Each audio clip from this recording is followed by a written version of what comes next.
O segundo trailer de Homem-Aranha Um Novo Dia chegou cheio de mistérios, e existe um detalhe escondido que pode revelar quem é o verdadeiro vilão do filme, então fique atento e assista até o final. O vídeo começa mostrando o Homem-Aranha enfrentando Mac Gargan, o Scorpion, finalmente dando continuidade à cena pós-créditos de Volta ao Lar. Como já havíamos visto anteriormente, ele não está mais preso. Além disso, agora temos uma visão melhor do novo traje do personagem. Mas uma dúvida continua no ar: quem está bancando todos esses uniformes? Muita gente aposta na Oscorp, porém Norman Osborn deixou claro em Sem Volta Pra Casa que essa empresa sequer existe na Terra 616. Mesmo com alguns anos de diferença, parece cedo demais para isso acontecer. Talvez a responsável seja Roxxon, que já foi mencionada em Wonder Man. Na minha opinião, pelo menos no caso do Scorpion, J. Jonah Jameson pode estar envolvido. Nos quadrinhos, ele ajudou diretamente na criação do vilão, justamente por causa de sua obsessão contra o Homem-Aranha. Então essa possibilidade não seria nada surpreendente. Durante a luta, Peter claramente enfrenta dificuldades. No primeiro trailer já tínhamos visto o ferrão do Scorpion acertando o herói, e embora Peter seja muito mais forte do que ele, sabemos que costuma se limitar para não machucar seus adversários. Só que algo muda no meio do confronto. Os olhos sob a máscara ficam completamente escuros, e Peter passa a agir de forma muito mais agressiva, derrotando Gargan enquanto admite que está perdendo o controle. Isso pode ser consequência do veneno do Scorpion, ou até mesmo dos poderes da personagem interpretada por Sadie Sink.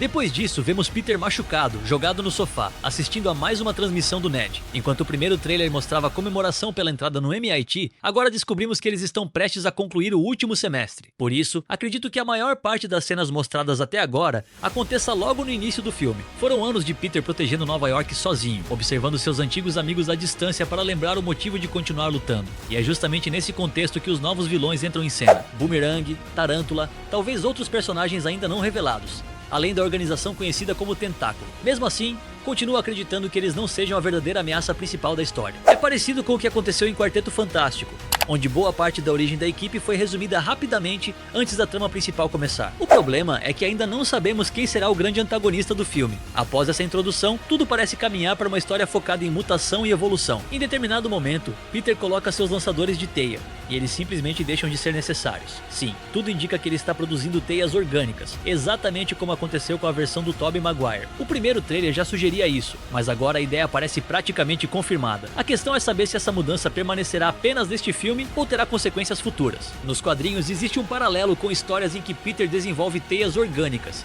e passa por uma espécie de renascimento após quase morrer, emergindo de um casulo muito mais poderoso. Mas esse novo poder também o aproxima cada vez mais de seu lado animal. Logo depois, Peter encontra Bruce Banner, alguém que entende perfeitamente o que significa lutar contra a própria natureza. Banner apresenta um supressor gama, e o diálogo chama atenção pelo uso constante da palavra mutação, algo que parece cada vez mais uma preparação para a chegada definitiva dos X-Men. Em tom de brincadeira, Bruce diz que Peter deveria fugir caso algum dia o encontrasse sem aquele dispositivo. Peter ri, mas claramente parece desconfortável. E aqui entra uma teoria interessante. Talvez essa conversa aconteça depois de Peter já ter enfrentado o Hulk uma vez. Quando vemos Peter procurando o Banner, ele ainda utiliza os lançadores mecânicos. Isso sugere que esses eventos aconteceram antes das transformações mostradas mais tarde. Minha aposta é que o Hulk volte a agir de forma selvagem, possivelmente por influência de Jean Grey, e Peter acabe sendo uma das poucas pessoas capazes de ajudá-lo. Em outra cena, inclusive, vemos personagens pedindo ajuda ao Homem-Aranha para localizar Jean Grey, o que indica uma colaboração entre eles. Também aparece uma tecnologia do controle de danos rastreando os efeitos dos poderes dela, conforme se espalham entre diferentes pessoas. Pensando nessa possibilidade, faz sentido imaginar que Peter já tenha enfrentado o Hulk antes da conversa com Benny. Inclusive, aquela enorme explosão de teias mostrada no trailer poderia ser parte de um equipamento criado especificamente para conter o Gigante Verde.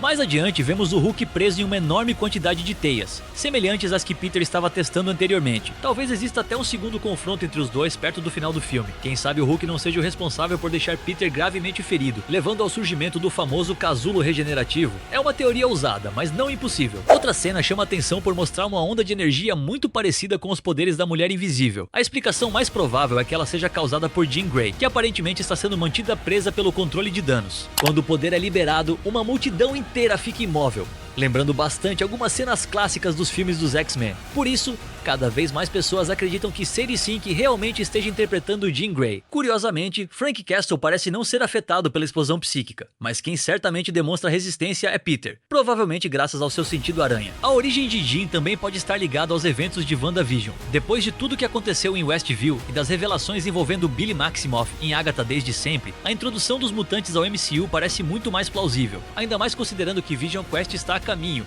e pode aprofundar ainda mais esse conceito. Se o controle de danos realmente monitora pessoas através de assinaturas energéticas, talvez já estejamos vendo os primeiros passos da perseguição aos mutantes dentro do MCU. Mais tarde, retornamos à festa do MIT, onde Peter observa o suposto novo namorado da MJ. E existe um detalhe curioso, aquele objeto ao fundo parece muito com o capacete do Boomerang. Pouco depois, vemos Peter saltando de um prédio usando exatamente as mesmas roupas daquela cena. Uma reação bastante intensa para alguém apenas lidando com uma decepção amorosa. O trailer também mostra o Ned reunindo pistas para descobrir novamente a identidade do Homem-Aranha. Enquanto isso, tudo indica que Jean consegue se comunicar através de outras pessoas, provocando Peter e ameaçando se aproximar da MJ. Talvez seja exatamente por isso que vemos o herói levando a MJ para um local seguro e deixando-a sob a proteção de Frank Castle. Aliás, o filme precisará explicar como Frank e Peter se conheceram. As últimas aparições do Justiceiro deixaram várias perguntas em aberto sobre sua posição dentro desse universo. Mesmo assim, parece que ele terá um papel importante, funcionando tanto como aliado, quanto como alguém disposto a confrontar as decisões de Peter. Agora chegamos a uma das partes mais intrigantes do trailer: a prisão, o Demolidor e a organização do Tentáculo. Em uma cena,